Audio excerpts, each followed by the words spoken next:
बसवा के कोठिया में दुइरे करैली, एक कहीं ना एक बास जी।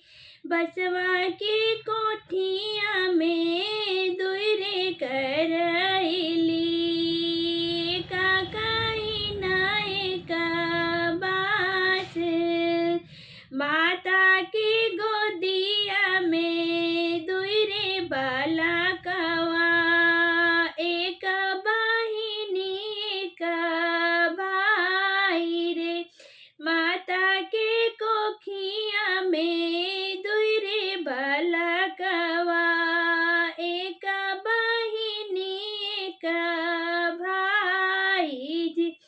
तोहका लिखल मैया बाबा चौपरिया, हमका लिखल दूरी देश जी। तोहका लिखल भैया बाबा चौपरिया, हमका लिखल दूरी देश जी। बिटिया विदा कइके माई जे रोवे, भैली देवड़िया के थाड़ जी।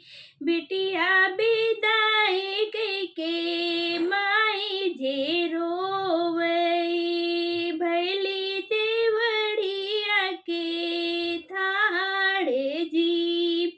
कहवा तू गइलो मोर बेटी, तोहरा कले बसियाई। भैया के कलेवा मई हंसी खुशिया दिहलो, हमरे के दैया रिसियाई जी। भैया के कलेवा मई हंसी खुशी दिहलो, हमरी की दैया रिसियाई जी। अगवा न कहू बेटी, पिछवा न कहू, चलते का देहू समझाई जी।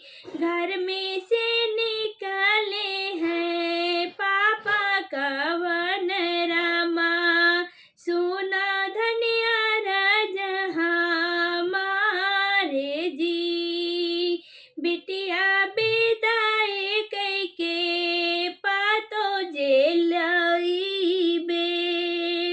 उरहीन डालर देई जी। बाहुर भइले आए मोरे राजा, के न तोरा हरली ना ज्ञान जी। बिटिया के नाई पातो न होई है, दाई के प्राण आधारे जी।